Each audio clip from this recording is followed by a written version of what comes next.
Hello and welcome, friends, to one of the most powerful and heart-touching English learning stories on this channel. Today, we are not just telling a story, we are walking through the life of a man who changed the world with his heart, his words, and his dreams. His name is Abraham Lincoln. In this journey, you will learn more than English. You will feel the meaning of hope, understand the pain of struggle, discover the strength of kindness, and be inspired by true courage. Abraham Lincoln was not born rich or powerful, but he became one of the greatest leaders in history, using only his mind, his voice, and his belief in peace. This is more than just a biography. It is a story told in the simplest and most beautiful way, so that everyone, even beginners in English, can understand every sentence, enjoy every moment, and feel every emotion. Together, we will explore his childhood, meet his family, visit his small home, hear his early thoughts, feel his fears, and watch how his big dreams began. So take a deep breath, get comfortable, and let the story of Abraham Lincoln begin. On a bitterly cold February morning in 1809, in a rough log cabin with a dirt floor, a cry echoed through the Kentucky wilderness.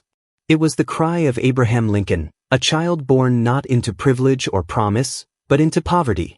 His father, Thomas Lincoln, was an uneducated farmer who moved often, hoping to escape poverty but never quite succeeding. Abraham's earliest memories were of hunger, cold winters, and the struggle for survival. There was no cradle, no books, and no comfort. But within that child was a light, buried deep, a desire to be more than what life had given him.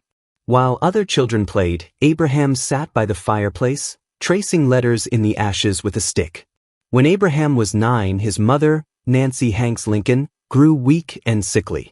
Milk sickness, they called it, a mysterious illness that swept through the frontier. She called young Abraham to her side, placed her hand on his face, and whispered her last words.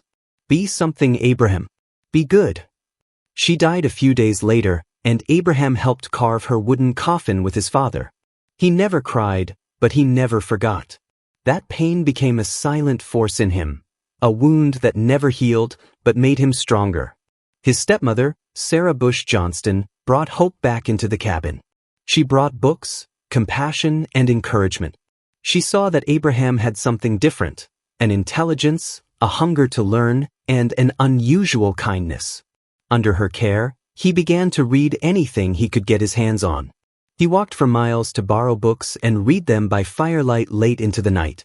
Abraham grew into a tall, lanky teenager known for his physical strength and odd quietness. He could split wood faster than any man, earning him the nickname Rail Splitter. But in the evenings, after working in the fields or hauling goods down the Mississippi River, he read poetry, the Bible, and speeches by great men. Neighbors told stories of seeing young Lincoln walking with a book in his hand while plowing. He practiced speeches to trees, mimicking the booming voices of orators he admired. He wanted more than muscle, he wanted meaning. He began to dream not of money or land, but of becoming someone who could make life better for others. In 1832, Abraham tried to open a general store in New Salem, Illinois. The venture failed, and he was left in debt for years. "I failed. I am a bankrupt man," he wrote in despair. But he paid every debt over time, every penny. That same year, he volunteered for the Black Hawk War. He was elected captain by his peers, his first taste of leadership. Though he never saw battle, he led his men with discipline and care. After the war, he returned home with no job, no money, and no plan, but he had confidence. He ran for the Illinois legislature and lost. The defeat stung, but he refused to give up. He read law books by himself and became a lawyer without attending law school, a feat nearly unheard of. Clients said Lincoln always told the truth, even when it hurt his own case. He became known for his honesty and his storytelling. In 1842, Lincoln married Mary Todd, a woman from a wealthy, political family. Their marriage was passionate but tumultuous. Mary was ambitious, outspoken, and emotionally intense. Lincoln, reserved and melancholic, often withdrew. They suffered tremendous personal losses. 3 of their 4 children died. When their son Willie died in the White House at age 11, Lincoln wandered the halls in tears, whispering prayers. He was too good for this earth, he told Mary. The grief nearly crushed them both. Lincoln fought not only political battles but inner demons. He suffered from what we now know as clinical depression. He often wrote poetry about death and carried the weight of loss like an invisible cloak. But he continued on, believing he was meant to serve a greater purpose. In 1858, Abraham Lincoln challenged Senator Stephen A. Douglas. Though he lost the election, the debates became legendary. In dusty town squares and packed halls, Lincoln rose with his long limbs and sorrowful eyes and said words that would echo through time. A house divided against itself cannot stand. I believe this government cannot endure, permanently half slave and half free. Though many disagreed, even his opponents respected his honesty. He became a national figure, one who stood not for party, but for principle. In 1860, against all odds, Lincoln was elected the 16th President of the United States. His victory caused an eruption. 11 Southern states seceded from the Union. The Civil War began. Lincoln was hated by many, ridiculed in newspapers, and blamed for the bloodshed. He aged rapidly. His eyes grew darker, his face thinner. Yet every day he walked to the War Department and read casualty lists with trembling hands. He wrote letters to mothers who lost sons and pardoned young soldiers who had fled from fear. He was not cold, not distant. He felt the war in his soul. On January 1, 1863, Lincoln signed the Emancipation Proclamation. It didn't end slavery overnight, but it was a turning point. He knew the political risk. Many thought he had gone too far. But Lincoln believed in freedom more than popularity. If slavery is not wrong, nothing is wrong, he said. He had freed not only millions of enslaved souls but the conscience of the nation. At a battlefield where over 50,000 men had died, Lincoln spoke for just 2 minutes. His speech was simple, humble, yet profound. That government of the people, by the people, for the people, shall not perish from the earth. The crowd stood in stunned silence. Those few words became immortal. Lincoln had spoken to the soul of America. On April 9, 1865, General Robert E. Lee surrendered. The Civil War was over. Slavery had been abolished. The Union had been saved. Lincoln had done what many thought was impossible. 5 days later, he took his wife to the theater. He laughed during the play. For a moment, the burdens seemed gone. But at 10:15 p.m., John Wilkes Booth fired a bullet into the back of Lincoln's head. The president slumped forward, unconscious. He died the next morning. The man who had carried a broken nation on his shoulders was gone. Abraham Lincoln left behind more than policies and speeches. He left behind a legacy of endurance, justice, and kindness. He proved that a man born in a cabin could change the world. He proved that failure does not define us, persistence does. He was not perfect. He doubted himself, suffered deeply, and often walked alone. But he always chose the harder right over the easier wrong. Today, his name is carved in stone, but more importantly, in the hearts of people everywhere. His story is not just American, it is human. It is the story of what we can become when we rise from nothing and choose to live with purpose, honesty, and courage. Before he was president, Abraham Lincoln was a traveling lawyer. He rode the 8th Judicial Circuit on horseback, carrying only a few clothes, a compass, and law books. He slept in taverns and shared rooms with strangers, but he earned a reputation as a man of integrity. One story stands out. A poor widow was being sued by a wealthy man over a piece of land. No one would defend her, except Lincoln. He took the case for free, stayed up all night preparing, and dismantled the opponent's arguments with calm precision. The court ruled in favor of the widow. Afterward, Lincoln told a friend, "I feel better about that case than any I've ever won." Justice was done. For Lincoln, law wasn't about money, it was about morality. His courtroom days shaped his belief that the government, too, must serve the people fairly, no matter how small they seemed. In the White House, Lincoln was often seen wandering the halls late at night, deep in thought. He visited wounded soldiers in hospitals, sometimes holding their hands and listening to their stories.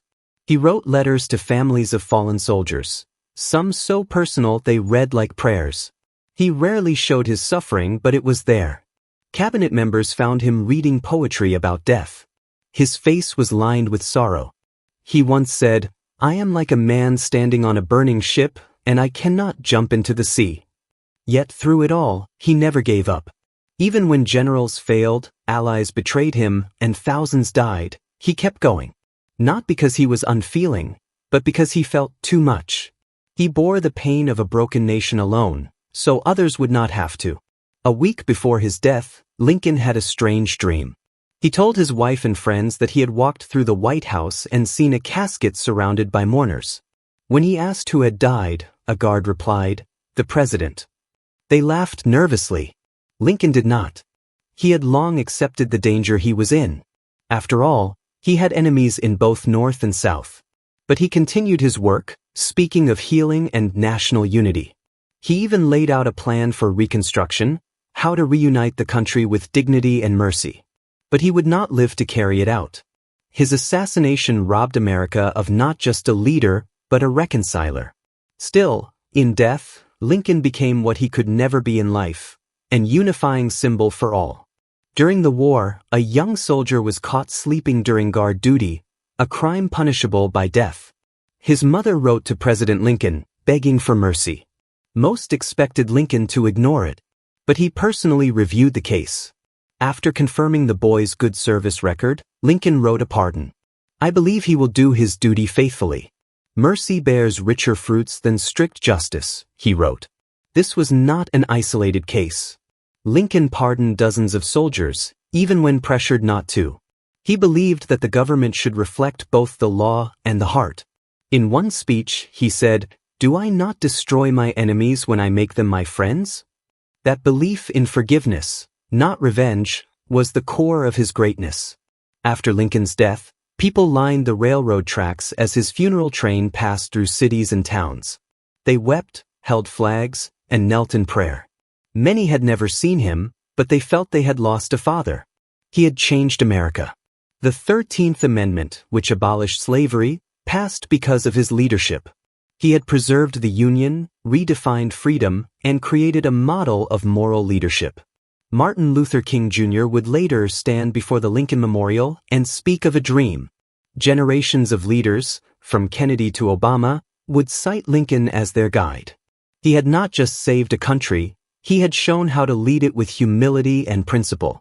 Abraham Lincoln's life is not just history, it's proof that greatness can come from anywhere. He had no connections, no money, and no formal education. What he had was perseverance, moral clarity, and empathy. He wrote speeches on the back of envelopes, walked miles to return books, and took hits from both allies and enemies. Yet he held to his vision of a better America, one where liberty, equality, and humanity were not just words, but promises. In the end, it wasn't just his words or laws that defined him, it was his character. Abraham Lincoln's story teaches us that even in the darkest times, one voice, one heart, and one steady will can change the world. Abraham Lincoln loved his children deeply, though his relationship with fatherhood was colored by personal sorrow. With Mary Todd Lincoln, he had 4 sons, Robert, Edward, Willie, and Tad. But only Robert would live to adulthood. When Eddie died in 1850 at age 4, Lincoln was crushed. He sat for hours holding his child's lifeless body. But it was Willie's death in the White House in 1862 that broke something inside him. Willie was bright, poetic, and tender, the child most like Lincoln himself. After Willie's death, Lincoln wandered the halls at night, praying, crying, and reading scripture. Mary became unwell with grief, but Lincoln had no luxury for mourning. The war was raging, yet his heart remained torn between his country and his family. Despite the darkness, he tried to shield his youngest, Tad, from the sorrow. Tad would fall asleep in his father's arms during cabinet meetings, or run to Lincoln's office to interrupt generals with innocent questions. These moments were the few joys left in Lincoln's deeply private world of pain. Abraham Lincoln never joined a church. His enemies called him a godless infidel. But those who knew him best saw a man of quiet, evolving faith. As a young man, Lincoln was skeptical. Influenced by Enlightenment thinkers, he questioned miracles and mocked dogma. Yet, life kept breaking him and rebuilding him. After the deaths of Eddie and Willie, his thoughts shifted. He began reading the Bible not for doctrine, but for comfort. During the Civil War, he often quoted scripture in letters and speeches, not as political theater, but as moral guidance. In his second inaugural address, he invoked God more than a dozen times. "The Almighty has His own purposes," he said, comparing the war's suffering to divine judgment for slavery. He began to believe that he was not steering events, but being steered by something higher. It was not a loud faith. It was a faith of humility, a belief that suffering must have meaning, that leadership must have mercy, and that providence, not power, would shape the nation's destiny. Lincoln's political journey did not begin with abolition. In fact, early in his career, he focused more on union and law than on emancipation. But life and conscience moved him. In his early days, Lincoln opposed slavery's expansion but accepted its existence in the South. He believed in gradual change, compensation, and colonization plans for freed slaves. Yet as he debated Stephen Douglas and listened to abolitionists like Frederick Douglass, his views deepened. He saw that a nation built on liberty could not endure while half slave and half free. "If slavery is not wrong, nothing is wrong," he once wrote, privately, before daring to say it aloud. When the Civil War began, Lincoln still framed the fight as one to preserve the Union. But by 1862, death and bloodshed demanded a higher cause. That cause became freedom. The Emancipation Proclamation was a turning point, not just in policy, but in Lincoln's soul. He had grown from a cautious lawyer to a president willing to stake history on moral clarity. His political evolution was not a leap. It was a climb, slow, agonizing, and noble.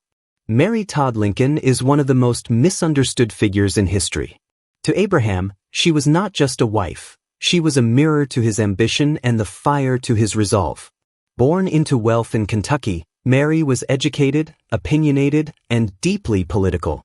She supported Abraham's dreams from the beginning, even when others mocked his awkwardness and background. "He is to be President of the United States," she said, long before it seemed possible.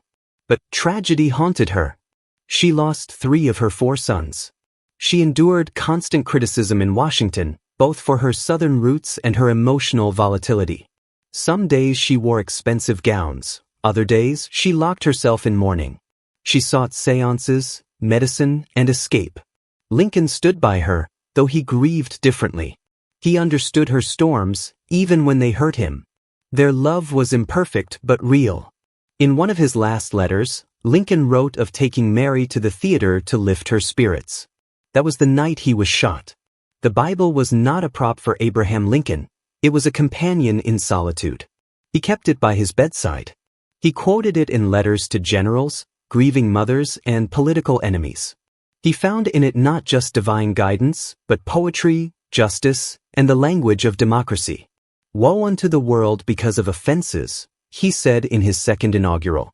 "But woe to that man by whom the offense cometh."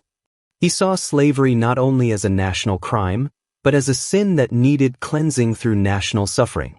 Though he doubted organized religion, he believed in divine will. He once said, "I have been driven many times to my knees by the overwhelming conviction that I had nowhere else to go." To the end of his life, Lincoln wrestled with Scripture, sometimes in anger, sometimes in awe, always in search of meaning. In that struggle, he found moral power no army could give.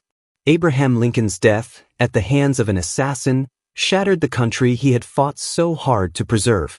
But while his life ended on that fateful night in Ford's Theater, his legacy began to take root in the hearts of millions. His name became synonymous with justice, with the fight for equality, and with the deep conviction that a nation, founded on the principle of liberty, could endure through the trials of history.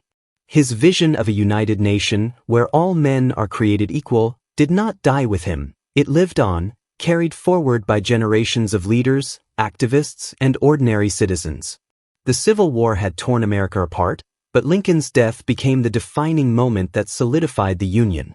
It was as though the very breath of the nation was drawn in at his passing, exhaling a resolve to rebuild and heal. His legacy wasn't merely in the laws he passed or the speeches he gave.